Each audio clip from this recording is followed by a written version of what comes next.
welcome back to the Daily Brief. Of course, we have been covering a couple of important events. We've also told you what's been trending on social media. Among them, since yesterday, in fact, hashtag Ezekiel Mutua has been trending, as well as hashtag Tetema. Now, why is that so? Well, that is because as Dr. Ezekiel Mutua, actually put a ban on the songs that is Tetema and the song Wamlambez, apparently because he says, according to him, it's, I quote, pure pornography, and he says that the only time that these songs will be played will be at nightclubs, only for adults. Now let's get into what you've been saying about this hashtag that has been trending on social media. At official_Lord Kenya says, someone tell Ezekiel Mutua may ban street anthem ya Islando. Very sad. Moving on, we've got another one from at W Mutunga, who says, wacha vijana wacheze bwana, wewe endelea kucheza twist na kung fu. I think I need to listen to that song because I have no clue of that one. But anyways, thanks for that suggestion. At Anne Lemeya, who says, this is the same guy who was asking youths to create employment, yet here he is killing their dreams. So we're trying to get in touch with him, by the way. So later on in the show, as soon as we reach out to him and he decides to speak to us, we'll be getting him on call and asking him all these questions for you throughout this, of course, interactive show. So before we end the show, we'll definitely be speaking to him if, of course, we manage to get him online. Moving on, at William Mashari, who says, this is the way to go so that we can save our young ones. The next tweet has come in from at Prince Justice 7, who says, leave the boys do their thing. They make Kenya music to be recognized all over the world. There is a Weekend Wamlambez hit song that was heard playing in a popular club in LA. And still on that, I actually mentioned a while ago that we've seen international celebrities and stars like Christina Milan as well as Jamie Foxx, who've also managed to listen to the song and speak about it on their social media platforms. So yes, it has turned into an international anthem. Moving on, at David's Omunya, who says, it's just too late to ban. Actually, even infants know these songs. And as I said earlier, it's been a year since we've been hearing this song. So is it too late now to enforce this ban? Well, only he can answer that question. Moving on, at Toz Benjamin, who says, that's free marketing. The songs will be more popular than they have ever been. Well, thank you so much for the feedback right here on hashtag K24 Daily Brief. Of course, we have been discussing the banning of the two songs, very popular songs, I must add, that is Tetema and Wamlambez. So, Samuel, you know, you were the one who actually mentioned to me that Jamie Foxx was saying Wamlambez. He was put to task. Right. Of course, he was just in the course of him doing what he does best, and that is acting, and then he was put to task on that. But honestly, Ezekiel Mutua, so you've banned it. Or you've banned Wamlambez, Wamnyonyez, and Tetema too. Right. So what?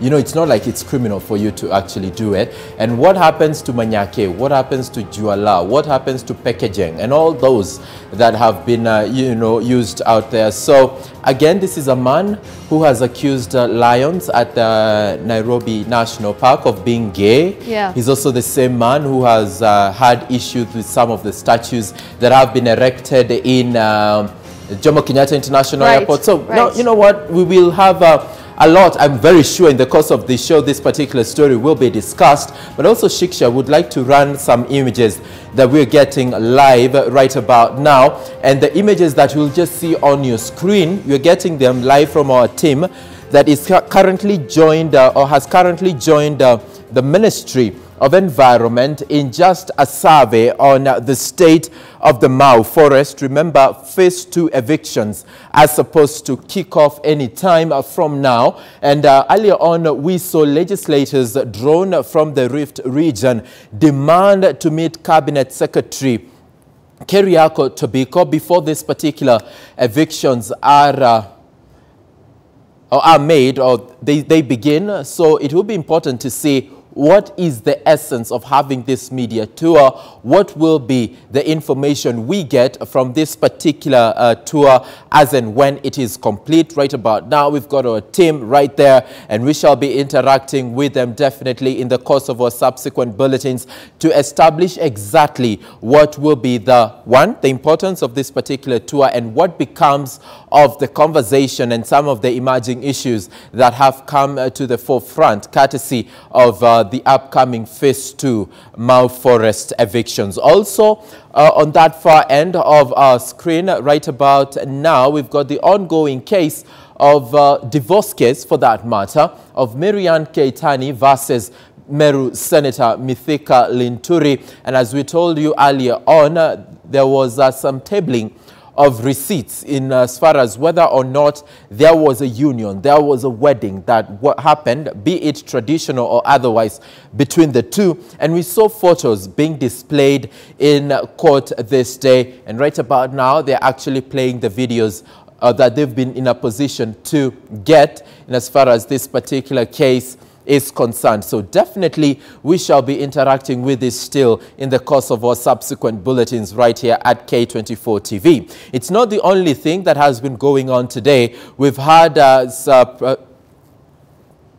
sittings currently ongoing in the National Assembly. This is Division of Revenue Allocation sittings that are supposed to, you know, sort of unlock the stalemate in as far as this particular piece of legislation is concerned, but also happening right about now from the Kenyatta National Hospital. We expect a press briefing to be coming forth from this referral institution, and that is on a certain milestone that is being celebrated by the medical fraternity right here in the country. We've had a baby who was born weighing barely 400 grams on the 1st of April this year, who has been properly nursed by the doctors and this particular institution, and by now the baby is of the right weight, and they are confident that they can or this particular baby can go ahead and lead a good quality life courtesy of the help and medical attention that they've been able to give this particular baby this far. So we'll be crossing over there and listening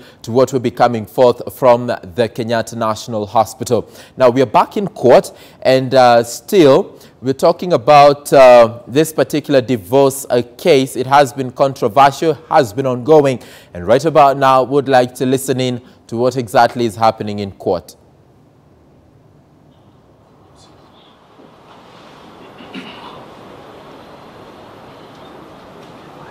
that was around June of 2017. December of 2016 and then June of 2017.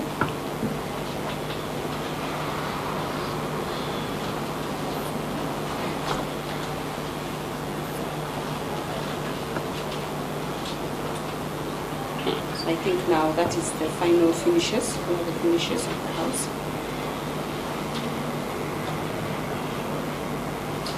So that's the complete house. This is where the visitor was living?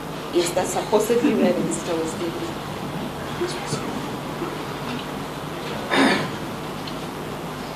So inside the house, one thing I forgot to mention is that when we were doing the designs of the house, we involved all the children, and every child gave their feeling and their view about their rooms.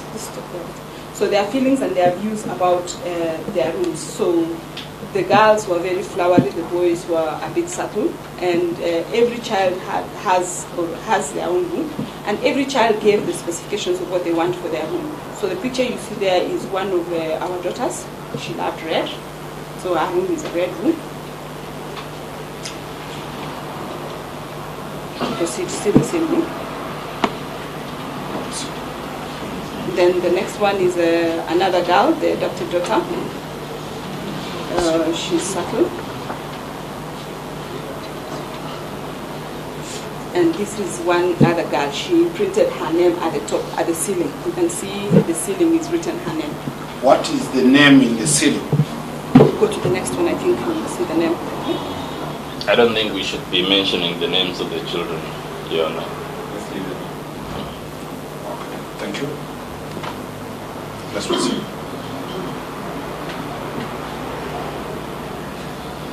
basically each child had their own like and finish in terms of color and finishes that they wanted, and I made sure they got what they wanted. So it's evidence that every child's room has her or his name inscribed? No, it is what they wanted. Some wanted names, some wanted other things done in their rooms. Let's see. So then the next house is now Meru. We have now finished from Runda. Runda, yes. Now we're in Meru. Yes, that is now the demolition of Meru. It happened around March, end of March of 2016. Which demolition? Of an existing house that was there before. Belonging to who? Belonging to Mythical Inturi. So we demolished and brought up this new home so that it can take care of all of us, because we are now a big family, a family of 6 children. And you can see there is a lot of construction. All those is a lot of construction involved at the site.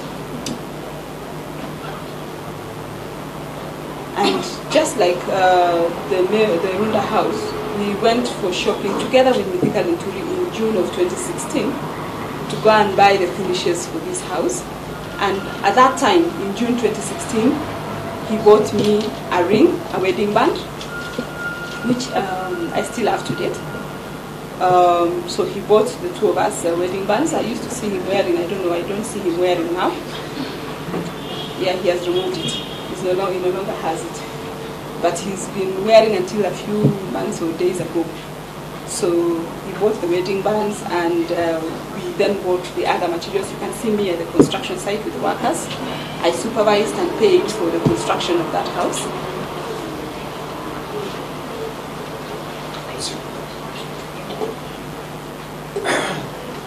Go to the end.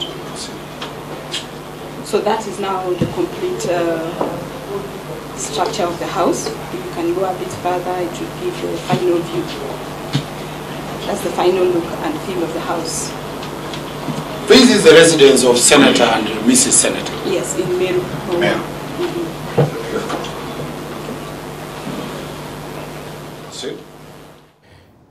The divorce case there involving Marianne Keitani and Meru Senator Mythical Inturi. We take a pause in as far as that particular case is concerned, so that we bring in our reporter and fellow anchor, that is Rose Gakuo, who's joining us live from Parliament with an update on what has been ongoing with the discussions over the Division of Revenue Allocation Bill. Good afternoon, Rose, and thank you for joining us. Kindly bring us up to speed with what you've prepared for us. Well, a very good morning to you, Samuel and Njoroge. And of course, we're right here at the County Hall, where the second sitting of the Mediation Committee between the National Assembly and Senate on the contentious Division of Revenue Bill was supposed to take place. This because they have had to adjourn the meeting because they were not properly constituted, where only 2 senators were present. This is Senator Okongo Mugeni, as well as the Vice Chairperson, who is also the Chairperson of the Budget and Finance Committee, Mohammed. And of course, we are now joined by the Chairperson of the National Assembly Budget Committee to tell us what exactly transpired here. And bearing in mind, there was an allowance of 30 days that was given by the Supreme Court for the Mediation Committee to unlock the stalemate. What then do we expect going forward? I think what we expect is that we have to have another meeting, which, as we have said, we have proposed the 11th of September, which will be the date of the next meeting. And we have no choice other than to arrive at a solution. As I mentioned in the meeting, even the courts do appreciate that this is a matter that can only be resolved by Parliament, Parliament being both houses of Parliament, National Assembly and the Senate. Therefore, it's rather unfortunate that our good senators were not available today, other than the 2 senators who are present. And I just pray and hope that they will hold this issue with the importance that it deserves. But what does it tell us, seeing that last time there was really no transaction, pretty much ended up being a shouting match? And today, in the words of the leader of majority of the National Assembly, the senators have boycotted. Is there really goodwill in unlocking the cash crunch? Well, I really don't want to call it a boycott, but because I have no reason to say they have boycotted. A few of them had sent apologies. We must appreciate that both houses are on recess, but it's the importance you attach to this process for me. Myself, I've had to travel from Mukunda this morning to be here for this meeting. A number of other members have had to travel from various parts of the country. In Narok, the vice chair himself, the chairman of the Senate Budget Committee, has had to travel this morning from Mandera. Therefore, it is the importance that you attach to this process and the weight that as leaders we must bear that this is a very critical matter that we need to resolve. As I did mention in the meeting, we must appreciate that our counties are still without money to transact business. We have seen the suffering that people are undergoing through in the counties. A lot of health workers on strike demanding their pay, for some for the month of July, others for the month of August. We must also look at the issues that are going on in the country, around the country. We have seen the loss of lives, as I mentioned, in Baringo, from a disease like malaria in the 21st century. And honestly, we cannot be subjecting our people to these kind of things. Therefore, I'll just ask all our members, both from the Senate and the National Assembly, to be here on the 11th. I am confident that we will arrive at a solution because we have no choice but to arrive at a solution. All right, and of course that is hoping for the best, but the worst case scenario is, say, both houses do not come to a conclusion or at least a solution. Therefore, we would expect then the Supreme Court would have to intervene. Is there a possibility, this is what either house wants, that the Supreme Court intervenes? The Supreme Court cannot appropriate money. They cannot. Assuming you now get to a point where none of you can agree, what is the way forward? Like you mentioned, a lot of counties are going through so much because of the cash crunch. I'll tell you, we didn't agree in the first division of revenue bill. That is why we are here now. If we do not agree, we would have to republish another bill and go through another mediation process. But I do not think any leader in this country wants these protracted battles and fights over division of revenue to continue. Remember, we are moving to the third month. The last month of the first quarter of the financial year 2019-2020. It's not tenable to be able to continue with this protracted battle over division of revenue beyond this 1 month. We should be able to resolve it. And is there a limit to the number of times you can republish the division of revenue bill? Legally not, but logically, I think we do not need to go beyond this bill. And that's why I'm very optimistic and confident that we will arrive at a solution. As I said, even if you are to fight on to the end of the financial year, the days are moving, and the more you delay in agreement, the closer we get to the end of the financial year. Therefore, it's only fair and just for the people of Kenya and the county governments in this country that we arrive at a solution on this particular bill. Allow county governments to be able to roll out their development projects from the money that has already been appropriated or the monies that we'll agree. Allow them to be able to settle their dues in terms of salaries to their staff, and Kenyans not suffer anymore. All right, and maybe the last question, in part of the plebiscites, the referendum proposals that we've seen so far, the idea is to have Senate, given powers over the National Assembly in what is believed would end these squabbles. What is your take on this matter? I am not aware if there's any referendum anywhere.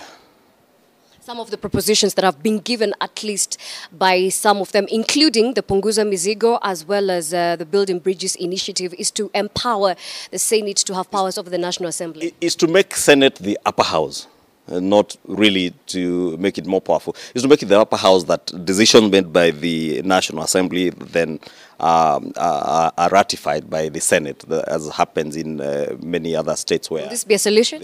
It's not a solution, really. Because even now, one house has powers over the other, or rather one house seems to be more powerful than the other. The National Assembly has been vested by the current constitution more powers in terms of being able to appropriate resources than the Senate. And indeed, if you ask me, and this is my own personal view, is that the Supreme Court opinion of 2013 probably in a way contributed to us being where we are, because a careful reading of the Constitution, the division of revenue bill per se ought to be a National Assembly bill.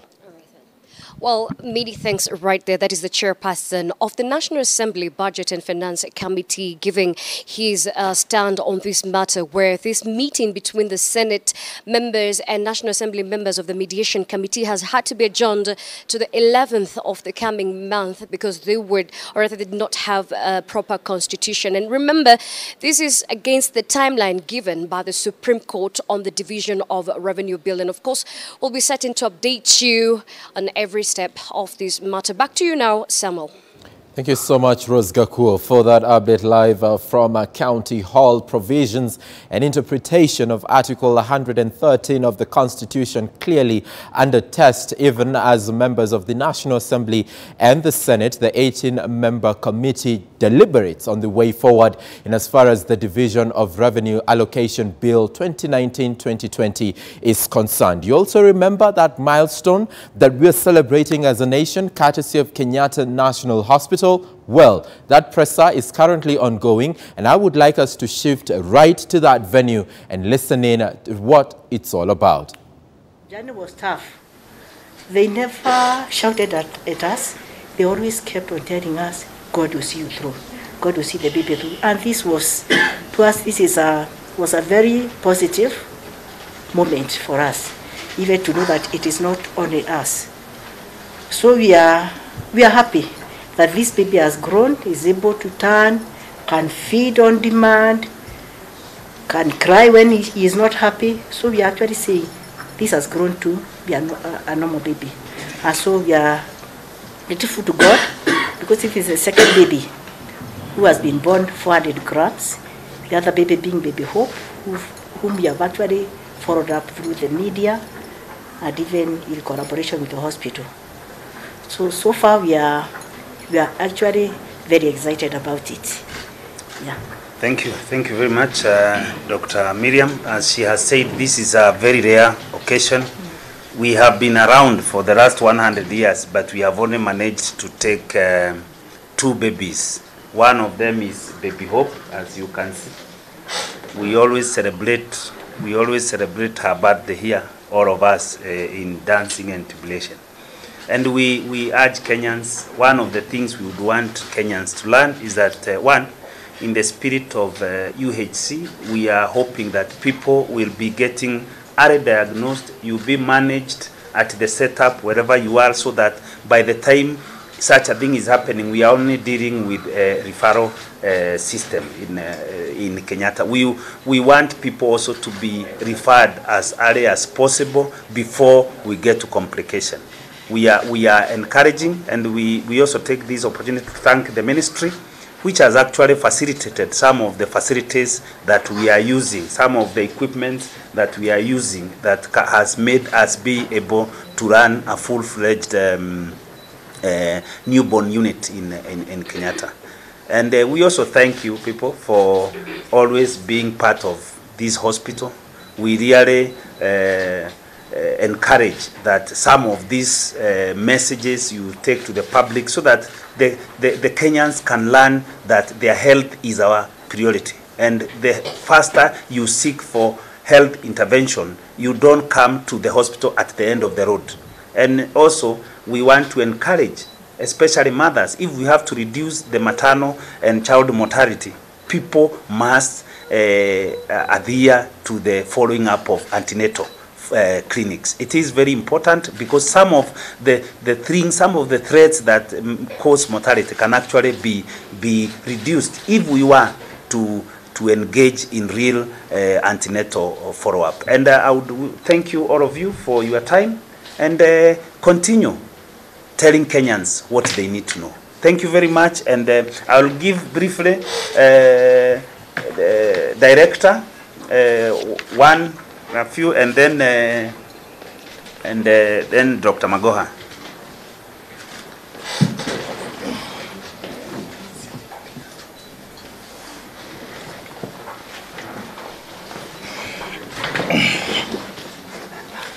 Good afternoon, everyone.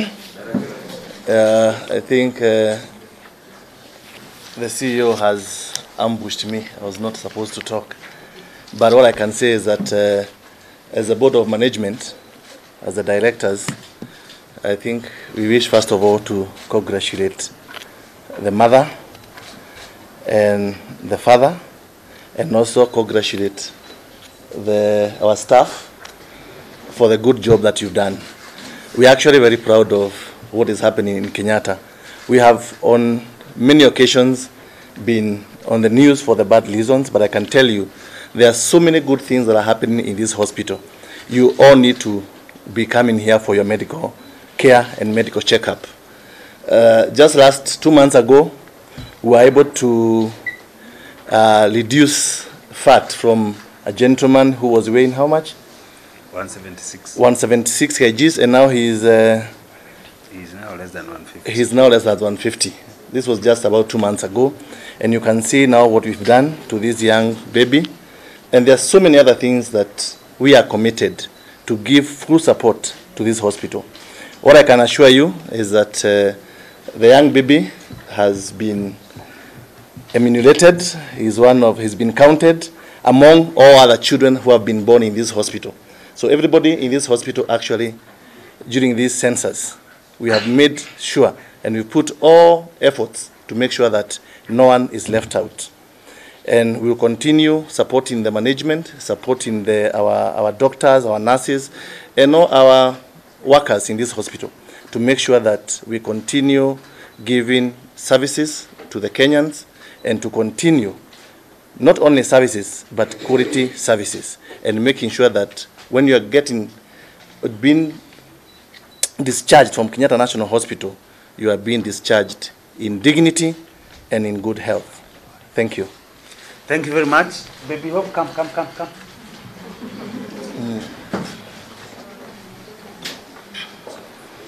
Please say hi to the Kenyans. Hi. Yes, this is our baby. We always say, the mother always love when we say this is our baby, not her baby. This was the same story. She was born 400 grams, and we were with her for a while. That's why it is one of our joy when we see them, and that's why we call her baby Hope. Because when there is no hope, God will always do what? God will always come, and that's why we are proud of this one. Thank you very much. Anybody with a question? Dr. Magoha, 1 minute.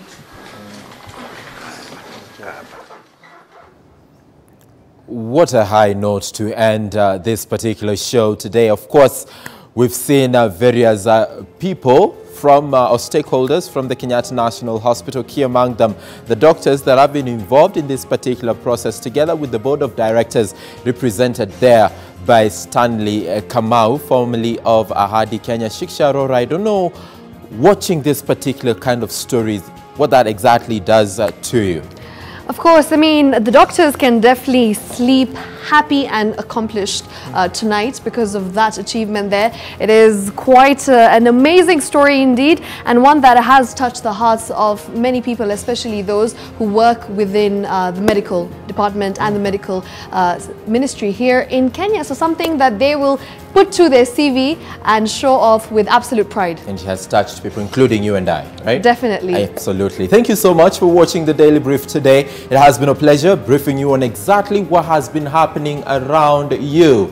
My name is Samuel Njoroge. We definitely do this again tomorrow, same time, same place. Until then, have a good afternoon. And I'm Shiksha Arora. Thank you for watching. And our sign language interpreter this afternoon has been Pauline Mudhoni. Don't go anywhere. Coming up next, we have Sarah Adams with the latest in the world of business on Inside Business.